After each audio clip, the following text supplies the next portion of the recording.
Well, Team Dignitas are but one game away from a rematch with Gen.G, a rematch of a rematch with Gen.G in the grand finals. And we haven't even brought it up yet, but I think it's a really important point to do this. This is the last match for JPL. Yeah, tournament for JPL. It definitely is, and that's even more pressure on him. So right now, you know he's going to play his heart out if at any point they fall behind to make sure that they're not losing the series. But after the initial loss on the first map, they now have 2 in a row. Again, we have basically a repetition of the first semifinal here today, at least up to this point. So things are looking good for them. Which means Miracle would take the win on the next map, no? That would mean that if we're going to be having that happening whatsoever, and then go to that game 5, that could be exciting. Got to go Infernal Shrines though, right? If we're going to repeat. I mean, I'm okay with the 5 mapper. Yeah, I'm down with it. I'm totally fine with it. I guess just talking a little bit more about that JPL point. JPL is going to be leaving a legacy on Heroes of the Storm no matter what happens here today. But he does want that big tournament win. And it was kind of funny because I've never seen a spot where JPL has mentioned that he's nervous before, and the other day I bumped into him in the elevator, and he was like, I could actually just play my last series tomorrow, and that could be it. I've never seen those nerves from him before, but it also shows why he has nerves of steel, because he's still showing up on the stage and delivering. I mean, you guys talk about a Stitch all the time, but this guy has been an amazing European player for so long that, again, his legacy is going to leave a major mark on Heroes of the Storm. Oh, he has changed tank meta, as we have known it many a time. Everything that he's done, I mean, anytime he grabs something, I mean, how many times have they pulled out the Stitches in the middle of the tournament and somebody tries to emulate it? Everybody always tries to do what he does, and they never do it quite as good. Maybe Breeze in Europe, he's pretty good, but everybody tends to latch on to things that he's done throughout his entire career. And what a heartache it would be to not be able to make it at least to grand finals for them, but we know that they want so much more. They've been trying to get this win, and I feel like they've never been closer. The one funny thing with JPL was always when you ask them in front of the series how they're going to do is always like, no, we're going to lose. even if they're on a 20-0 win streak in scrims, also, no, we're going to lose. And the second he tells you, oh, we're going to win this, you're like, okay, they are in trouble. That was the one meme with Dignitas that they always had going around. Ah, so just reverse psychology yourself. I got it. That's surely a thing. Takes the pressure off. Yeah. No, he's always been like that. Even when we had them secured for BlizzCon in their first seed, and there was a match happening for the online play, I was like, hey, any fun things going to come out? You going to show us some different plays? And he goes, no, I'm here to win, period. Like, him and Snitch are probably the rocks on this team that speak towards that. They are here for the victories, and they play to win every single time. So when he does pull up those weird Stitches plays or whatever takes that you don't normally see in the meta and is meta-defining, it's because they actually believe in changing the meta that we see it as. And this team together has dominated the Western region. It's just that one last hurdle to be a world champion that has been Gen.G. And it's made it to where it's not even necessarily a disappointment that they lost at the mid-season brawl to Gen.G, because that match was so close. It could have gone either way, and it was just such an honor for them to even be a part of that and make history like that. Yeah, but for him and Snitch, I mean, this was the second time in a row that they ended up in the best of 7 and lost it on the final map. So they are sitting there, you know, they want that big victory right now. It happened against Fnatic, it happened against Gen.G.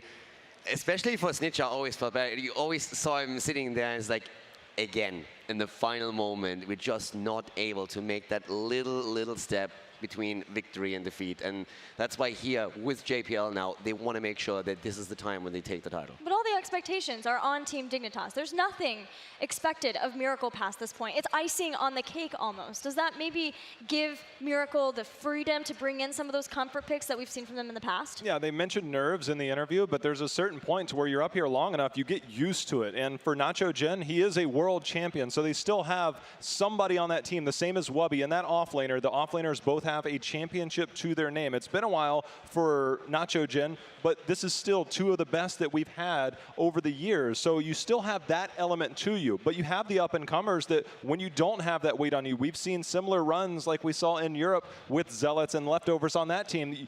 There's a certain point of you get the nerves out of your system, and then you just have fun and you play and you just enjoy it. I mean, one of the things that we've seen here on the stage in the past was when Fnatic was going against MVP Black, and they came in and said, we're not going to take a map. We have no chance against these guys. They are unbeatable. So there was 0 pressure on them. Then they start playing, and all of a sudden they win game after game, and they're like, boys, we can actually do this. What I loved about that, too, is that is a theme that has held true this BlizzCon, too, is that after they beat Gen.G, then MVP Black, they were like, I feel like we already won the grand finals. We beat MVP Black. Now we got to play Ballistics? Like, okay, but we already did the thing that we really wanted to do. And if Miracle could get the win here, they would feel the same. Now, both of these teams have been known for their team fighting, their mechanical strength. And we've got a lot of teams that are looking to brawl. And here we can see how much time for these teams is devoted to team fighting. And Miracle is right at the top. Team Dignitas, they're third. We expect the Korean teams to be up toward the top. Trick, do you feel like maybe if we can get a place where there is more team fighting, that this would be maybe a way for Miracle to bring it back? I mean, that's why you look at the map bans if BOE is not here. Dignitas doesn't want to give that option. Right. You look at Europe, and typically we are a region that is a little bit more slow and methodical when it comes to our battlegrounds. Sure, we know how to find isolation and get picks, but we are looking at the macro game overall in terms of our offensive capabilities. That's what we're moving into. So it's no shocker that the top two teams when it comes to actual game fighting is going to be the Korean teams. In fact, if China would have lasted a little bit longer, I could imagine them starting to even eclipse EU as well. So yes, Miracle is a team fight team, and if they can get to a battleground that gives us engagements, if Dignitas lets up at all, that's where we're going to see them move in. Well, let's see where we move into then, and if it's a team fight focused map or if Team Dig can out-macro Cursed Hollow. That's a big battleground, Jay-How. Well, we know the Hanzo factor for the boss play, but what we've seen from Dignitas over the years, they've run Greymane on this map countless times. They can play the macro game. They do very good in rotations, map manipulation, all things that they have, and then you factor in the solo laner. Urel not as popular on this map, maybe a higher prioritization on Dahaka, and the way that Dignitas can maybe play around that and get some advantages early. When we saw them just the other day, they were going against the Maiev, they had the Blaze, they countered it perfectly, and I think they have just tools at every different department to say, hey, look, we're willing to concede certain parts of the map to get control later. You just have a lot more options on this map in the way that you play it, especially on the decision-making side, when it's not only about the tributes, but you have a double boss, so that always allows a huge amount of plays here. I love, again, that we're seeing these Medivh adjustments. It shows that we have, from Miracle, a lot of research that went into this, but it also leaves us, again, for the second time in a row now, in a position where those double tank bans that we've seen on map 1 and map 2 are not going to be a thing. So we will have Judy with a choice here. Hanzo also becomes a primary target too. You were mentioning the double boss being available, Sergeant Hammer huge on this battleground. You were talking about the double boss plays, but you can also move into global plays. There's also the ability to say, you know what, we're going to pick one lane and just run it all the way down with Sergeant Hammer 3-man compositions.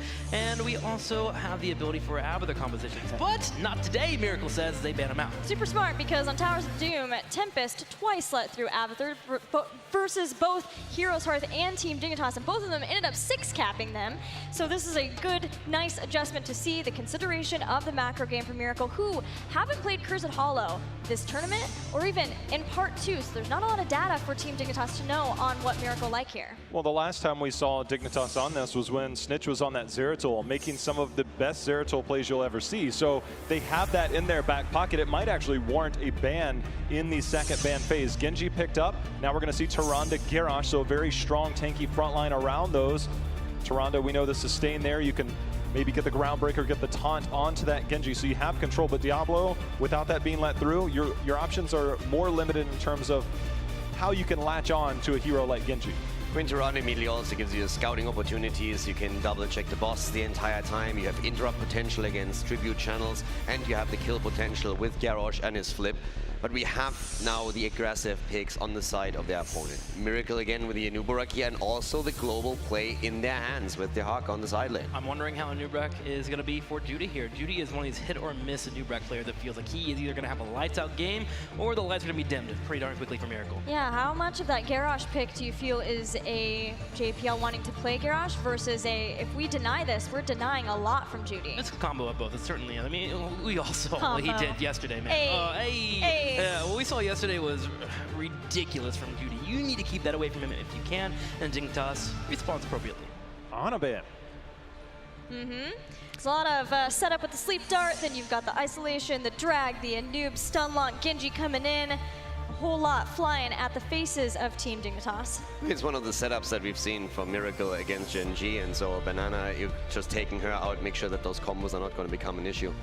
Well, when you look at Anubarak diving in, you need the dive buddy. You don't have that with Urel. So the Zeratul pick now is more threatening because you just VP the backline the minute Anubarak goes in. His health pool is small enough that you can get those takedowns. I'm just curious if we get a Blaze or not, because the Blaze can be cocooned, and we don't have a Li Ming or anything that can pop the cocoon super quick.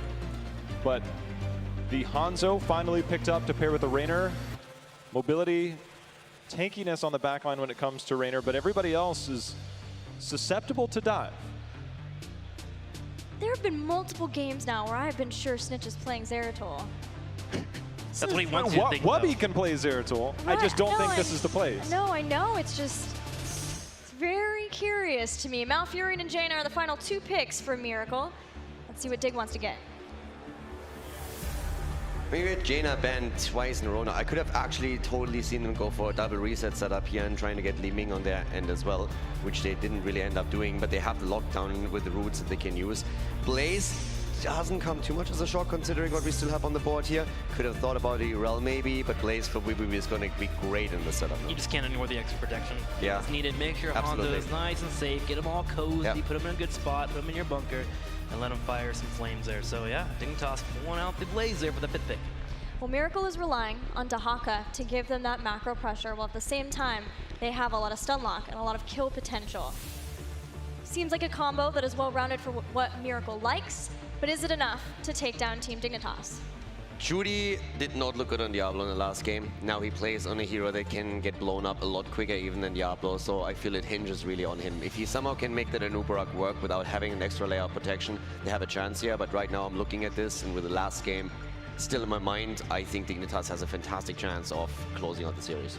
A lot of it, I think, does come down to the point you made, is they're going to rely on the Dahaka to do most of the macro and then allowing that 4-man to roam. But when you have the Hanzo, you have the boss play, you can do things slightly different. You could ignore some of those team fights. Don't allow Jaina to get her trait finished, make her more of a liability very late into the game without that ice block. So there is a lot that Dignitas can do to stay away from that style of play. But I agree with you that it is solely around that Dahaka to make most of the macro plays while the rest of the team does work. It's just a matter of, will Dignitas allow them to be sought after? They have the vision control with the Sentinel from Tyrande. And Hanzo. There's so much vision there for Team Dignitas and so much boss control. Yeah, it certainly is. I mean, and then you look at the composition for Miracle, as you guys are mentioning, there's so many squishies that can be picked off, even Dahaka to a degree. If you lock him down just enough, you can blow him up. And anytime that one target is lost, you know Dignitas is going to be saying, can we boss right now? And if the answer is even close to a yes, they're going to beeline over, grab that puppy, and push a lane. Well, if you're a Miracle fan, they need to hear you right now, because if they don't win this game, they're going home. Game 4 between Team Dignitas and Miracle begins right now.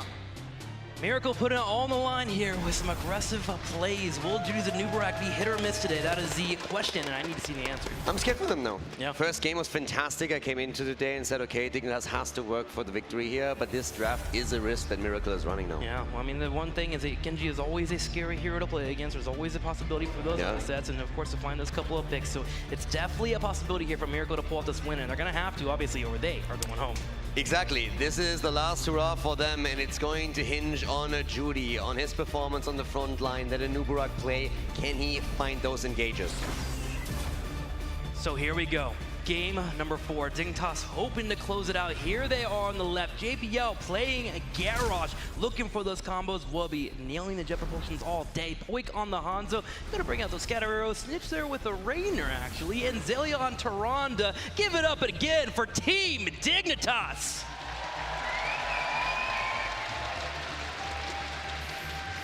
And maybe for the last time at this tournament, to the right side of the map here on Cursed Hollow, we have Sniper on Genji. We're seeing Frankel with the burst damage on Jaina, trying to deliver those blizzards. Nitrogen on the off lane with the Haka. Blue Beetle on Malfurion, and Judy on Anubarak. Ladies and gentlemen, Miracle!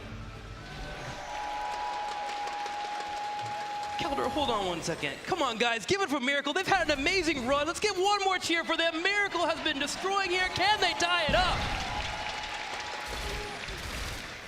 I definitely want Game 5. I want Game 5 as well. That's why I asked for those cheers there. Miracle step it up here, and immediately you see the 3-man lane that Dignitas loves to pull off on Cursed Hollow. Raynor already up here in the top lane with the support to help him out, and he got Wubby on that front line to act as a pseudo tank. Shando's Clarity taken here for Blue Beetle as well. The combo with Jaina trying to get those cooldowns recharged. And you can get a lot of damage out if he does his job well. So we're going to find out if the damage output is going to be enough, but they need that setup. And that's where Judy comes into play here on his Anubarak. But now it's the split on the map where we have a 3-man top side for Dignitas trying to pressure the structures. Judy doing his best to slow this down, and Nurback actually isn't the best when it comes to wave players, so he'll need some help pretty darn soon. Now Furion's on the way, while Miracle has started to put Jaina in the bottom right to start working on those giants, trying to offset this pressure from Dignitas. But if Dignitas ever scouts us out, and actually here comes the Toronto, as it zooms across the map, they will start to push up even more aggressively. Of course, if you have a Jaina in your midst, then going for those camps can be quite easy. The more she builds that up, and then you can just simply take those later on even more quicker than right now. You get a bit of pressure going through the bot lane. That's when Nacho Jin is going to have an easier time against Hanzo. But you also, at the same time, give up some topside control, and that resulted in one tower nearly taken out by Dignitas. That's right. Getting pretty darn low, and we also have the Giants coming in here soon. We will be having the tribute spawn pretty close for our teams. I'm looking at the bottom, though, because Poik's in trouble. Oh my gosh, he jumps out. Even his brother can't find the kill. Good reaction by him, though. Very quick on the reaction. buttons here, and immediately jumping out. He already knew that something was likely coming his way here, but that was definitely an attempt by Miracle to just simply blowing apart here. And it's important that he doesn't die there, too, because he has to defend that giant push coming on the bottom. Yeah. And if suddenly he gets picked up, the Dignitas and their entire attempt to push down the battleground and grab down this keep here in the middle, or hit the fort in the middle with that bruiser camp, suddenly just goes completely away because Rainer has to go to the bottom lane. And talking bruiser camp, Sniper actually goes down in a one-on-one against Poik. Oh my god. How? Judy comes in for the burrow charge. Poik finds those scatter arrows, gets in the arrows as well, and Judy will be down there in the bottom lane for a little bit, but look at that bruiser camp that's starting to push in the middle. This gives Dignitas a wide opening to play for the tribute. That is brutal. Poik sitting there, not only defending against the Siege Giants, but also just simply going up to Genji and saying, hey dude, get wrecked, taking him down in a one-on-one situation after he just had to tap the fountain. That was huge. Snitch pushing out Judy, keeping him away here. Tribute will be here in about a second here. Gonna have Genji showing up too. Jaina's working on that middle lane. Let's see if Dignitas is able to grab this Tribute. Even if Miracle doesn't grab this Tribute, delaying it is huge, and they need to pull that off there. The longer that you can delay this Tribute, the better you hold off that curse, that level 10 power spike that typically comes in from teams. Yeah, Judy is still sitting there. Blue Beetle around, so they're trying to go for that follow-up with the roots on the ground, but the damage needs to be there as well, and Jaina made the rotation towards the middle to take down that bruiser camp.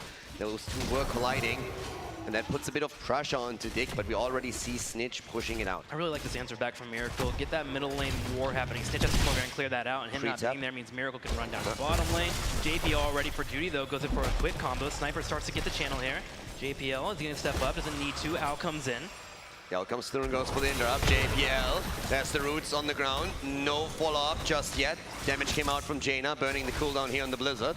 Rainer rotating down two, coming from behind. Frankel should be able to intercept him, but plays in the middle lane in case Rainer needs help. And Celia just sending the owls. Wow, constant hits here. Delay, delay, delay. That's the name of the game here. And they're doing it well. They have the earlier level 7, so Miracle actually backs off for a moment. And they might have to give this one up. They're trying to look for the angle, but the shots don't connect, and that Sniper running away as Dignitas secures the first tribute of the game. Sniper unable to get that full connect there. The experience also going the lead of Dignitas. So on all fronts, Dignitas got to be happy. They have a kill, they have an experience lead, they have a tribute, they're building towards level 10. Things are looking great. They're going to have to find a way to find a pick or two to make sure they don't fall too behind. Yeah, exactly. If Miracle isn't careful, this is going to be the end for them on their road to a potential grand final at BlizzCon 2018. Dignitas, they have the lead in the best of 5. They have those 2 victories already, and Miracle, if they really want the 5th game, they have to find an opening there somewhere. Now granted, a lot of this is going to come down to level 10 and how they can play around it. Yeah. But at this point, Dignitas is definitely taking these small leads that they've been talking about. And you gotta love the lane setup too. With putting Hanzo in that bottom lane, you have him as close as possible towards that boss in case you do find the picks that you're looking for. And if Dignitas does ever find that pick, you can say, all right, Hanzo, hop on top of there, I'm on my way down. And you get those scatter arrows, and you shred through that puppy. Now, Dignitas is clearing up the middle lane. Tribute spawns here on the bottom left, just typically in favor of the blue team. Exactly, so they have the tribute spawning on their own side. They're also the team that has a slight lead in experience here, but the Haka at the top lane can offset all of that. Miracle is going to try and delay, make sure that the Haka gets some value. In an ideal world, he would even find the engage here and open up a kill opportunity. Already the flip into the backline, the roots on the ground, so is the Blizzard as Miracle dishes out the damage, but the jet propulsion and the kill. Jaina is down and Blue Beetle might be next. Now Furion's in trouble. Sniper goes in to get some damage out, but Zelia comes up from the side. He's going to have a Luna Flare out pretty darn soon. Can he land it on Judy? The slow comes out. Judy's going to start retreating. Dahaka just a bit too late. Dignitas immediately turn around and get the kill, and here's what we've been talking about, that boss race. They go for the boss straight away, and why wouldn't they? You have Hanzo in your lineup, so there is the damage. Miracle, they already know this is coming. They're trying to get the boss towards the top side. Garage is there, might send it all across the screen, but to be honest with you, Dignitas with the level 10, with a push, can go for an easy fourth here. The world is their oyster at this point. Dignitas, they have their sights locked onto the grand final, and Miracle so far looks like they might have trouble coming back into this. And Dignitas was having a 2-0 lead on the Tributes side. We're going to go ahead and push the bottom lane instead. Commit to that fort, commit to that keep wall, get that opened up here. Even have Garrosh rotating down to grab that eye in the sky there to make sure that they do not get flanked on by Miracle, who is currently working on level 10. Yeah, Garrosh is already sitting at the side here. The fort at the bot lane is about to go down. You have a 1.5 level lead now. Dignitas making the rotation, will be even staying around, making sure that he picks up the experience in form of waves here, so not missing out on a beat. Tribute spawning in 25 seconds. Dignitas working on the Bruiser camp. They'll have that pushing in the middle. Miracle's already done those, as that'll be pushing in the middle. The top boss is heading towards that fort. Dignitas can actually just leave that alone if they would like to, but you can also put Hanzo up there to clear that up thanks to the scatter arrows. And this is of course the time where we could see the first curse. Miracle is going to try and at least secure that tribute for themselves. They have Nachi in the bot lane. He can help with the defense. It's a very early boss, so it's not going to do too much damage here. But Dignitas has taken a significant lead. And Curse at this point would put Miracle into an incredibly difficult situation, since they are already losing the outer defense here. Miracle does have Dehaka coming from the side. Taunt comes out. Sniper goes in, but a new rack is already down. Bunker out once again from Wubby, and Dignitas piles in. Nacho Jin about to fall here. The burrow in the last second is going to delay the inevitable as we have the second kill coming through. Dehaka eliminated, and Dignitas going for the tribute, securing the curse in their game and putting Miracle on notice. One thing you do with this curse is you're just going to soak up this entire map, get that experience lead, and keep pushing the envelope. Snitch already clearing the top lane. There we go. Deciding whether or not he wants to join out his team. The rest of Dignitas currently in the middle lane, already clearing out that wave and looking to open this keep wall. Dignitas is spreading immediately on the map. They're taking all the lane experience. They're making sure that the 4 tier is going to fall. The 1.5 level lead now resulting in a talent advantage as well. And only 8.5 minutes in, Dignitas is dominant in game 4. Any team, you ask them in the world, they would love to have catapults pushing in around 9 minutes of the map, and Dignitas may be able to achieve that. That big camp here in the middle, I'm actually a little bit worried. If there's a pick that comes in, Dignitas can go straight for the core. Dignitas is going in deep for this one. They want to be in the finals. They want to go up against Gen.G, and they are making the plays right now to make that dream a reality. Pushing through the middle, going for the keep here. Before 10 minutes are even on the board, and Miracle is having trouble. Here comes the flip, the stun, the kill! Dehaka is down, and Miracle is on the ropes. Absolute devastation by Team Dignitas. Dignitas also steps up and looks for this keep. Judy in the bottom is working on clearing out this wave that's already done damage to this keep wall, but Dignitas, after that pick, can make a play for double keeps here. Wubby going forward, trying to get a Jeff Potion on Malfurion, does not connect, but that's okay. Grab more catapults for the map. Dignitas looking insane. They are trying to get the kill. X-Strike being used to save Sniper, but that is a double keep play. 3 levels ahead, 6 kills against 0. 9.5 minutes into the game. Dignitas making this look like quick match. Dignitas in 4th gear right now, but need to pull it back a little bit and go into cruise control. You have a 3-level lead, you're moving towards level 16. Miracle is completely on the back foot and have no major tools except for Dehaka on that global. And with you having a Tyrande and an Owl, you should be able to exactly know where he is at all points. Dignitas just needs to make the right plays and then close the series out. Dignitas is about to grab a 2-talent advantage, at least for a few seconds. We are seeing the count now taken towards the top. Bosses are going to come up soon, and then you can make a play for that. 16 is going to be incredible for them. It's insane how much Dignitas is currently dominating this 4th game. Again, the attack against Judy, and he barely gets out. You mentioned those bosses coming up. 1 minute for the bosses to spawn on the bottom left and the top right side. 60 seconds. Dignitas will have 16. They have Giants prep to have that pushing in the top lane. The whole entire world is their oyster. No giddy up this time. We have the rallying cry for Snitch, so getting the extra movement and attack speed if you are using your Inspire around allied heroes, and that definitely has pushed them over it for a couple of times in these big team fights that we saw. Pain and Red still coming in as the level 16 talent, but Miracle, they need a miracle right now. An incredible one at that, because they are down for the count. They haven't even found a kill yet. Yeah, they are getting into YOLO territory. They even go to that boss bottom left, see if they can maybe scout out Dignitas, get an idea where they're at. Now the Giants being grabbed on the top left, they know at least one is in that area. Dignitas hiding all vision on the battleground. They don't want Miracle to know where exactly they are. Miracle getting ready for that boss. About to pop up pretty darn soon for both of our teams. Everybody was talking about Dignitas against Gen G, and Miracle in game number 1 nearly destroyed those teams, but now look at it, Nubarak getting destroyed here. The arrow not even needed. Hanzo sends it out, but by the time it's about to hit, the bug is already dead. They go for the boss, and Miracle is just standing around. Dignitas said, yeah, come at us, have fun. Here comes the Haka, and he's already about to go out. The Haka comes out of a bush, but he's the one that gets ganked. Wubby goes in with the Depth Potion, locks him down. Blue Beetle has to use the Tranquility to stay alive, and he's kiting away. At the same time, the Banshee putting Sniper in a bad position. But Frankel finds himself on the wrong side of a wall. He's cleaned up, and at the same time, on the back, more are falling. They're going for Blue Beetle. They're going for Nacho Jin. They're trying to take down Malfurion, and he finally falls 4 down as Dignitas is obliterating the entire lineup, turns the attention towards the boss.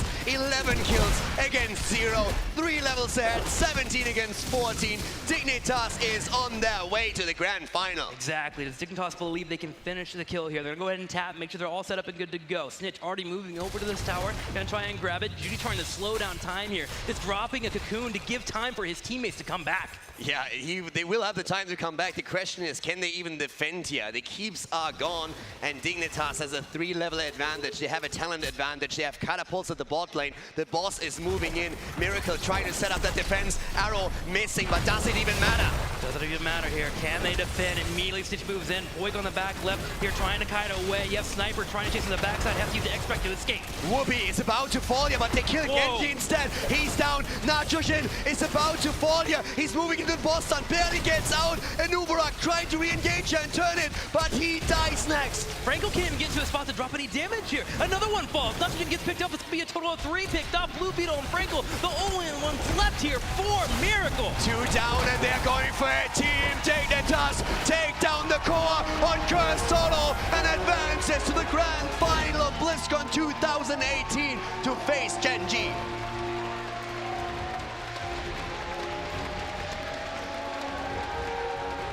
Dignitas last year set the goals to make it to the BlizzCon finals. That's why they put this roster together, and they've finally achieved that one goal. But they still have one more left, and that's to win a BlizzCon title. And they have put themselves in the position to finally deliver on that one attempt that they built this entire roster for. We talked in the past about they always had this slow start into the series, and today it actually was true once again. They lose map 1, but then they come out swinging. 3 dominant performances accumulating in that last final victory here on Cursed Hollow. Not a single death on their side, 14 kills against 0. Gen G has definitely been put on notice here. They know this is going to be a tough grand final for the Greens. Dignitas definitely gets the big victory, but Miracle, man, you got to get some cheers for this team here. They made it so far, and this is a roster that I'm going to be keeping my eye on next year, because they deserve the position here at BlizzCon, and I hope to see them back once again. They had a fantastic run in the tournament, but they were a bit outmatched here in the semifinal. They had a great start into it with the first map win, but then afterwards they crumbled. Dignitas getting prepared for the Gen G rematch that we've all been waiting for. MSB, that magic was so great to see. But let's go ahead and send over to Kevin, who is actually talking with Snitch right now. That's right, Tim. I'm here with Snitch. Snitch, you did it. You visualized it. You wanted it all year long. You knew you'd get here. Congratulations. Amazing. Yeah, that's right. One more round. But take me back to the team mindset on game 1. Obviously, coming into the match on that loss, I'm just curious what you guys were thinking. Did it rattle the confidence a bit going into game 2? Or how did you guys bring it back so strongly going into that second game?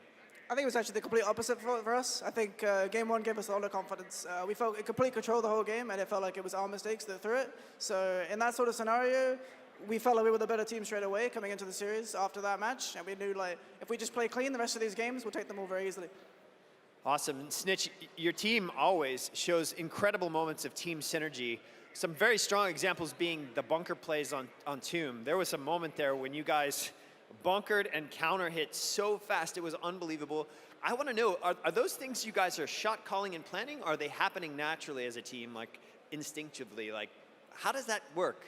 I think it's definitely a bit of both. We've been exposed to these sort of scenarios so many times, and Whoopi's so confident on Blaze that every time these things go, he starts screaming bunker, and everybody immediately, thinks, get in the bunker, burn, we're looking to turn. Like, we've kind of made that play so many times. I think it is kind of ingrained in everyone. I think for our team specifically, we like to everybody brings individual plays to the table, and we try to get it in everybody's mindset, how those plays work, how we make them work as a team. So I think as time's gone on with plays in the game, like, we've just all grown to understand how it works through Whoopi, teaching us the rest of the team how to play with it, and then it lets us all use it to its maximum potential.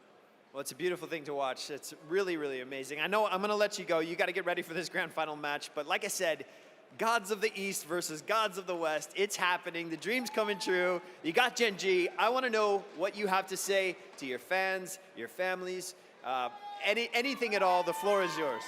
I mean, we have so much support here. It's incredible. BlizzCon's always an amazing stage to play on, and this is the reason. It's the community, the fans. It's so amazing to have so many people supporting you. You know, all the North American fans here as well who want us to win for the West. Like, we're going to do the very best we can. We've trained our whole year to come here. We're so very thankful for your support, and we hope we can bring it home. All right, man, I'm going to let you get to it. Congratulations, Snitch, everybody. All right, we're headed back to the desk. You know, it's not lost on me that we exited the group stage, dig up just one game over Gen G, and we started to ask questions like, are Dig the favorites coming into the bracket stage, coming into BlizzCon? And now same thing happens. It takes Gen G 5 games to make it to grand finals. Dig did it in 4. Yeah, but also Dig at this tournament dropped the map to a Miracle, and Gen G, at least at the tournament here, didn't. True. Welcome to Caldor. My favorite thing is when they won, what we missed was the crowd was actually on their feet cheering for Dignitas. So they truly have won over a lot of people here. But the way that Dignitas played that game, everything that they did to control that game, I mean, it was truly just a Dignitas performance. If you've ever just wondered, all right, what do they look like? That right there is just peak performance for them in that last game. And there was one small moment. I actually have a replay that I'd like to go over because it just kind of, it was the nail in the coffin, and you don't always say the nail in the coffin at 11-10, but the whole thing that just happened was at the start of this, the bottom boss that was able to push through, they ignored the double boss play because it's all about making the 5-minute rotation on the boss. So all they have to do is get one kill from here on out. They're already a full level up. I mean, it's nothing game-changing. It's just the significance of this play as we go forward, because Sniper is going to try and identify this. He has vision. But the minute Judy comes through, I think we've highlighted this in draft, is that Inubarak is one of the squishiest tanks when he doesn't have support. They all in collapse on him. There is nothing, because that is a Malfurion who lacks the burst heals. That right there, and there's the bunker play Snitch was just talking about. They use this to prioritize targets. You can see Nacho Jin trying to walk away. At this point, you're basically a dead Dahaka. You're not making it out of there. There's nothing that you can do to recover from that situation. But what that did at the tail end of this is it gave them more map control. It gave them a level and a half lead. And then no matter what happened, because they took the boss around 6 minutes, no matter what happened, 5 minutes later, you could see the position of Miracle, the position of Dignitas towards that bottom boss. And that put Dignitas up a 16 talent tier versus, I think, 14 or 13 at the time. That's what that play does there. It just puts the nail in the coffin, and Dignitas knows how to finish those games. From that moment, I guarantee you, confidence is at peak at that moment right there. And Dignitas had that game won after that play. It was the funniest thing to me was actually when we saw the Hanzo arrow come through. And Nubarak was dead already, and it hits Malfurion in the back, who just used his tranquility, and then he's just dancing around there. There's no one around to heal. He's trying to get close to anyone. At some point, you see him give up and just try and save himself. Yeah. That's the thing, though, about Dignitas that is going to make this next series so darn magical, is if they find a position where they are in the lead, they are going to put you in a spot where you have one option, and you better beat them on that option, because if you don't, you've lost the game. Before we go, I want to ask you guys, now, Miracle has done something that has not happened in the Korean region for a long time, and that's take out one of the big three in Ballistics, and then they took out Tempest beyond that. What does this mean as we look at Korea moving forward in HGC, Jehao? It changes the landscape entirely. I mean, that has been so just ingrained there that it's 3 teams. There's no 3 teams other than the Ballistics, Tempest, MVP Black, Gen G, whatever their banner is. Blossom started to come up, but all of a sudden Miracle just, they're like, you know what? Forget top 4, forget top 3. We're literally top 2 team. That is unprecedented, and it changes the landscape of Korea next year. You still have Gen G at the top. Who knows, you know, what happens in the future? But the Korean region, who we already know is the most dominant, became even scarier going forward. Who was the most dominant until today? Well, thank you guys so much. For the region as a whole. There we go. Okay. There we go. Thank you guys so much for your input. Guys, there's only one match left for this year's Heroes Global Championship. But before we get to the grand finals, we've got an Orpheus special segment coming up right after the break. Good luck, gentlemen. Yeah, and he some damage. The arrow, they hit, they go for the bug, they want him. JPL in trouble. He gets out. Stay a while. Listen comes out at the same time, but it's not missing. At the same time, Snitch turns around, gets the combo. It connects. Sniper in trouble, and here's an Entomb. The Entomb comes out and blocks the pathway, but JPL falls the counter kill once more against Sonya. Sniper is also in trouble. He jumps out. It's not enough. The kill is there. Here for Miracle. Seraphim on the side of Ural as we're seeing them move in 19 to 21. The cocoon is out. Dignitas tries to make the play, but Poik is under attack from the back line. Division Wrath comes in. Same time, Sniper tries to go for the retreat. Arrow comes out, connects up on Snitch, but Snitch jumps in. There goes the mouse from Toronto's already been deleted though. Tirana is down and they're looking at Poik, and Gul'dan falls. Miracle with a double kill, and Miracle looks for more. Miracle is just running over Team Dignitas right now. Snitch has some decent shields, and Wubby trying to stay alive with JPL, but do they have the damage here to actually fight against Miracle? And the answer's gotta be a no. Lior gets cleaned up, and Nitrogen makes Snitch.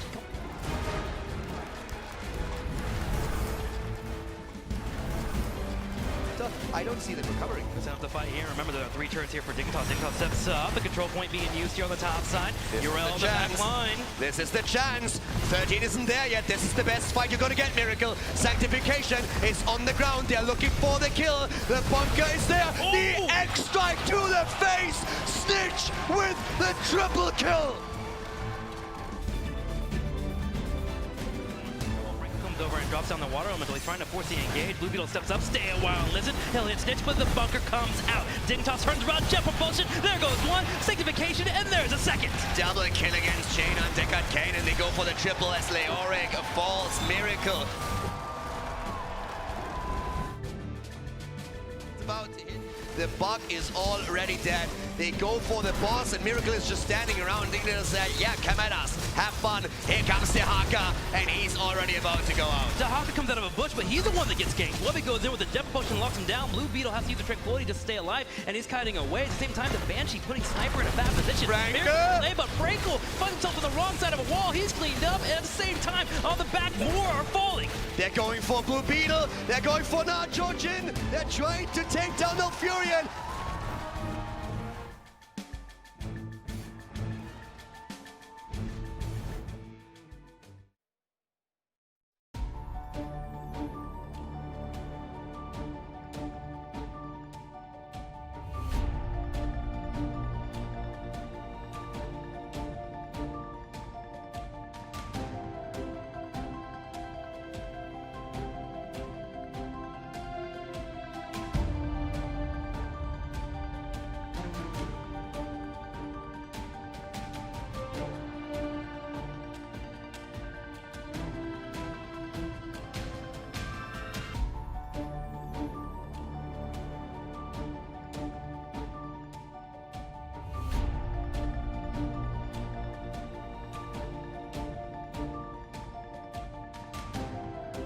The 2018 HGC Finals are brought to you in part by Republic of Gamers, Corsair, T-Mobile, Samsung SSD, and NVIDIA.